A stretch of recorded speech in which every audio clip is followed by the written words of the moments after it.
Bienvenidos a esta sesión, en donde vamos a simular y construir un circuito electrónico para generar los pulsos de sincronía necesarios para la operación de un sistema secuencial. Los pulsos en esta ocasión se generarán en forma automática, formando un tren periódico de pulsos. A este tipo de aplicación se le conoce como multivibrador astable. En electrónica, un astable es un circuito multivibrador que no tiene ningún estado estable, ya que posee dos estados, 1 y 0. Ambos estados son inestables, entre los que se conmuta, como podemos observar en la siguiente animación. Como circuito base para la aplicación del multivibrador, utilizaremos un integrado digital de la familia TTL, el 74LS14, que está compuesto por 6 operadores NOT. En la figura podemos ver el tipo de encapsulado que es Deep o Dual Inline Package, así como la distribución de terminales llamada pinout.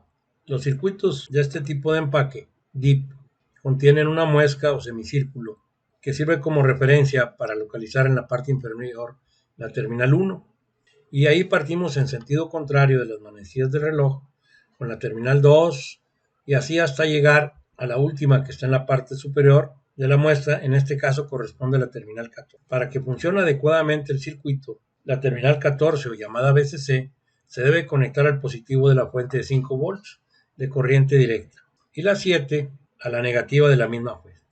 Para nuestro circuito solamente utilizaremos una de esas 6 compuertas correspondiente a la terminal 1 y 2. La figura mostrada dentro del NOT indica que este circuito contiene un valor agregado que es la función de Smith Trigger o llamado también disparador de Smith. Las compuertas estándar tienen rangos para definir el valor de 0 lógico que va de 0 a 0.8 volts y el valor de 1 de 2 a 5 volts. Estos límites se les denomina VIL y VIH respectivamente. Esto crea una zona incierta entre 0.8 volts y 2 volts que no define un valor lógico como se muestra en la figura. Esto puede producir ruido e inestabilidad al efectuar los cambios del valor lógico. Como ejemplo, aquí mostramos las características de la compuerta NOT SN7404. En cambio, los circuitos con la función Smith Trigger no contienen esta zona incierta. Para el caso del NOT SN7414, para efectuar el cambio de un valor 1 en la entrada a un valor 0 en la salida, requiere de solo llegar a un valor de disparo llamado BT+. Y para pasar de un valor 0 en la entrada a un valor 1 en la salida, requiere de llegar a un valor de disparo llamado BT-. Esta función proporciona inmunidad al ruido ya que no tiene zona incierta. Los valores requeridos de BT+ y BT- pueden ser diferentes para cada circuito. En la versión del 7414, en donde se tienen varios modelos, aquí se muestran los diferentes valores para cada uno de los modelos. Para comprender el funcionamiento de este multivibrador estable, vamos a considerar la función de la operación NOT, de modo que si tiene una entrada igual a 1, la salida debe tener un valor de 0. Observamos que hay una conexión directa de la salida a la entrada, que es una retroalimentación. Este valor de la salida se reflejará como un retardo definido por los valores de la resistencia del capacitor. Al tomar el valor de la entrada 0, la salida cambiará a 1 y después se retroalimentará. Y ahora cambiaría de 1 a 0 y de 0 a 1. Y así sucesivamente manteniéndose una oscilación. Antes de construir el circuito, vamos a efectuar una simulación apoyados en el programa Proteus, en donde aquí necesitaremos el 7414, un capacitor, el pot HG, que es la resistencia variable, además de un LED y su resistencia limitadora. A este circuito, en el análisis, le incluimos un medidor de voltaje en la terminal superior del capacitor, en donde podemos observar que al llegar a 0.8 volts, la señal de entrada, la salida cambia a 1 y al llegar a los 2.4 volts, la salida cambia a 0. Y así se crea la oscilación. En esta animación, en donde recurrimos a un osciloscopio, se muestran más claramente los cambios al llegar al BT+ y BT-.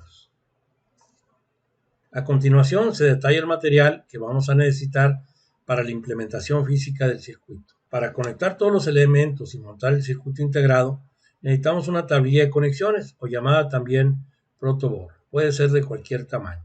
En la figura de la derecha se muestra cómo están distribuidos internamente las conexiones del bloque central, así como las tiras de los extremos. Para las conexiones entre los elementos, utilizaremos tramos de alambre estañado de calibre 24 o 26 AWG, cortando cada tramo de manera conveniente, y los extremos de los alambres deberán estar descubiertos por lo menos 0.7 centímetros con el propósito de establecer un buen contacto en los orificios de la tablilla de conexión. Para variar la frecuencia de oscilación de nuestro pulso, incluiremos una resistencia variable, también llamado potenciómetro.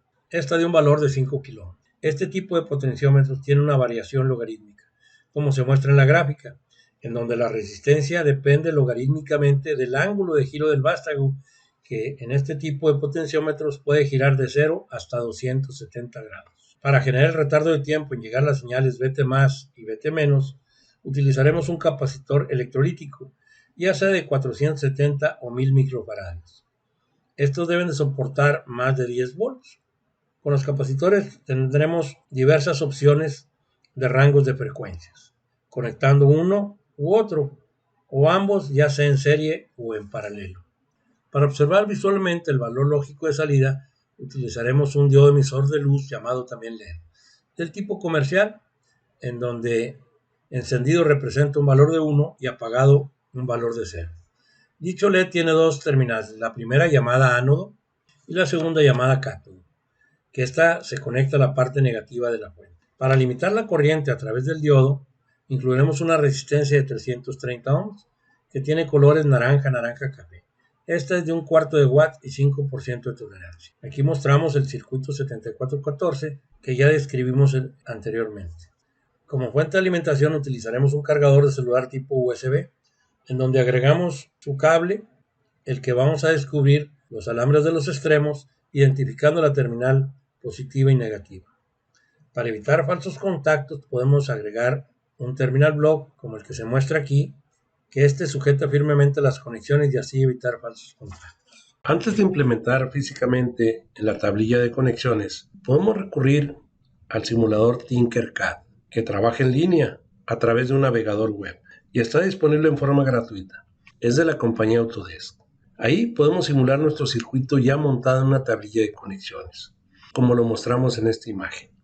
La fuente de alimentación de 5 volts lo obtenemos con un conector USB. Aquí lo vemos cómo están conectados.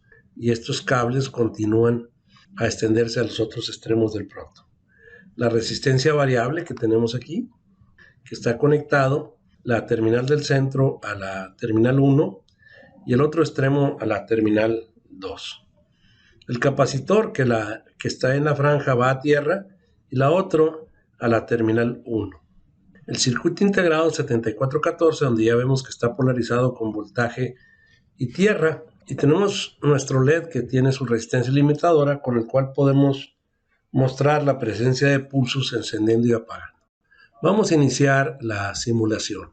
Ahí vemos que comenzó a parpadear, tiene una frecuencia alta. Voy a bajar la resistencia para ver los pulsos y aquí puedo estar variando la frecuencia.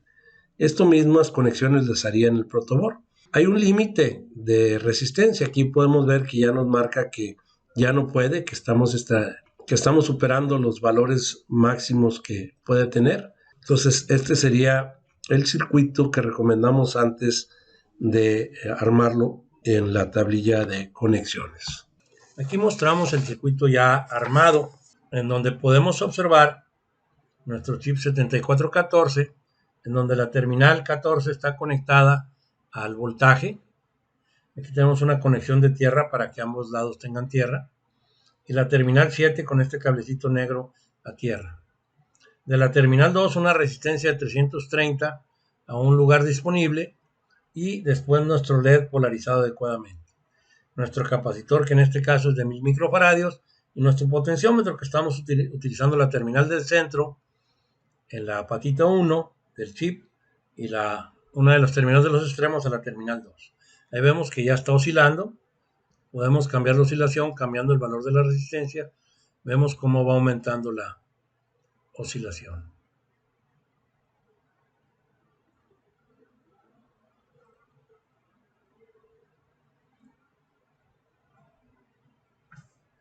Voy a utilizar ahora un capacitor de 470 microfarads. Simplemente lo voy a conectar.